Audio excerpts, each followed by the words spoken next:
Well, new video shows deportation flights to Colombia are back underway. More than 200 deportees arrived today in the capital city of Bogota, where Colombia's president welcomed them, saying they're now free and in a country that loves them. It makes you wonder why he initially rejected U.S.-flown deportation flights just 2 days ago and only agreed to accept them after President Trump threatened a trade war. Results like this are why the president calls his border action a major win for the U.S. And very importantly, America is respected again. We're respected again. Isn't that nice? You know, after years of laughing at us like we're stupid people. And as you saw yesterday, we've made it clear to every country that they will be taking back our people that we're sending out, the criminals, the illegal aliens coming from their countries. We're taking them back, and they're going to take them back fast. And if they don't, they'll pay a very high economic price, and we're going to immediately install massive tariffs. It'll be placed on them and other sanctions. In the meantime, federal agents began their first major illegal immigration raids here in New York City. Homeland Security Secretary Kristi Noem joined those agents on the raids, posting this video you're looking at now from the front lines, showing ICE agents removing illegal immigrants that had been charged with kidnapping, assault, and burglary. President Trump making no apologies for following through on that campaign promise. We're tracking down the illegal alien criminals. We're detaining them, and we are throwing them the hell out of our country. We have no apologies, and we're moving forward very fast. And the no-nonsense message his administration is sending already seems to be working. Listen to this. Border agents are reporting shockingly low numbers of illegal crossing guys, a nearly 95% drop from the height of the border crisis under Biden to the first days of Trump's presidency after just 1 week. Trump spoke about this sudden drop. I got a call from Tom Homan and some of the people. They said, sir, it's unbelievable. There is nobody. You have this huge area. It's a gathering area. It's always been packed with these people. What they did to our country is so unbelievable. That they could do this to our country is so horrible. But he said there's nobody there. And then they actually put it on television. I got to see it. And there was literally not one person, this vast area where people stay there all day long and they just walk right into our country. And as predicted, not everyone is happy about this illegal immigration crackdown. The View is calling it, of course, racist. I think there's a very clear message as to what this president wants the look of a criminal migrant to look like, what an undocumented migrant. And I think that's racist. Let me also say, they are also racially profiling in doing this. I am disappointed, disgusted, and saddened by what I'm seeing. And pop star Selena Gomez posting this video of her sobbing over the deportation flights, which she quickly deleted. All my people are getting attacked. The children. I don't understand. I'm so sorry. I wish I could do something, but I can't. I don't know what to do. I'll try everything, I promise. Border czar Tom Homan had a blunt response to the celeb's video yesterday. We're going to do this job, and we're going to enforce the laws of this country. If they don't like it, then go to Congress and change the law. It's just all for the good of this nation, and we're going to keep going. No apologies. We're moving forward.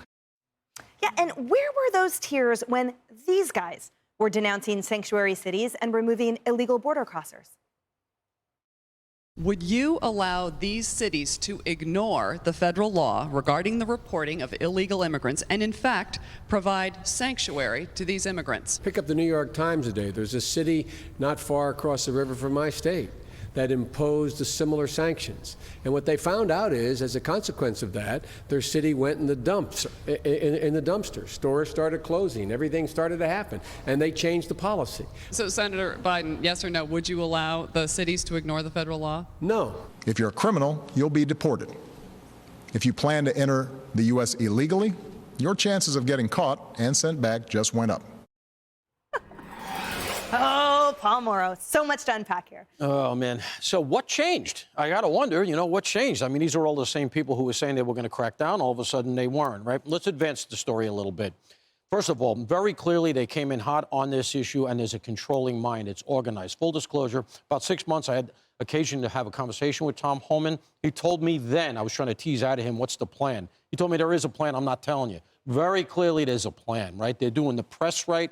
They're putting out who they're grabbing. They got my buddy Derek Malton as the acting head of DEA. He's a hard charger. The whole thing's coming together. You can see it's synchronized. Here's the next shoe to drop. And you and I were talking about this, Harris. While you're grabbing these guys and you're getting them out, the worst of the worst, 13, TDA, the cartels, you got to gather the intel. Behind all of this, the controlling minds are going to be the analysts. There are faceless people who we're never going to know who are heroes. They're sitting in cubicles. They're down in D.C. They're synchronizing all this information. They're the ones who are going to go through the phones, go through the social media, do the translations, and find the children. That's right. When they're talking about finding the 300,000 kids. It's not going to be the characters like me who are running around in the field. It's going to be these analysts who are going to be piecing together information and saying, this kid's MIA. Where is this kid? Look at this. It turns up in this phone. We better look over here. That's right. You and I had similar conversations with Tom Homan, so not all of it was, feathered out. I tracked down the numbers. The 80 to 85,000 where it started was from last June of 2024. We knew that from former Secretary of DHS Mayorkas. That's how many they thought they had. Then later in August, Josh Hawley, who is the senator of Missouri, said, no, the number's more like 291,000 undocumented missing children. We saw that balloon. And then what Homan and his team will have to do is go back now. And he said that would be phase 2 when he was on with me not long ago. Phase 2 would be going back through the information that I didn't know who was gathering it until you just said all that. But they've been working all this time, and that's how they're finding out where some of these kids are going to be. And then that's phase 2, go in and get those little ones. I mean, that is on our soul. We cannot let little ones be harmed in all of this. It's bad enough. We don't have them on enough of a grid to go get them day one. So they're working mightily now.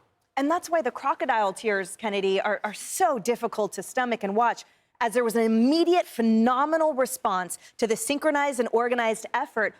Where were those tears about all of the children and the women who have been disproportionately affected, raped, kidnapped, assaulted, murdered by the historical statistics?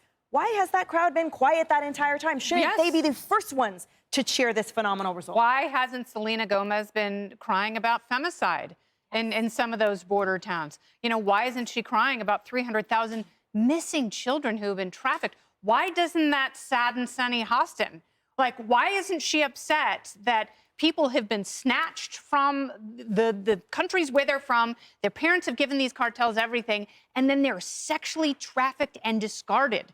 Where's the outrage for any of that? Because I think it's incredibly racist to lump everyone together and saying this big blob of Hispanic people, they're just here to do one thing. No, you've got half the people who are here to work and make this country better and have good lives for their families. And then you have the people who come in who have no regard for human life, who, set people on fire and terrorize cities. So those are two vastly different groups of people, but lumping them in together as though protecting the bad guys breaks your heart, very disingenuous. Yeah, and that is what you're seeing on the ground here in New York City with Kristi Noem here on the ground, early hours of, 4 o'clock this morning, she was with all those agents.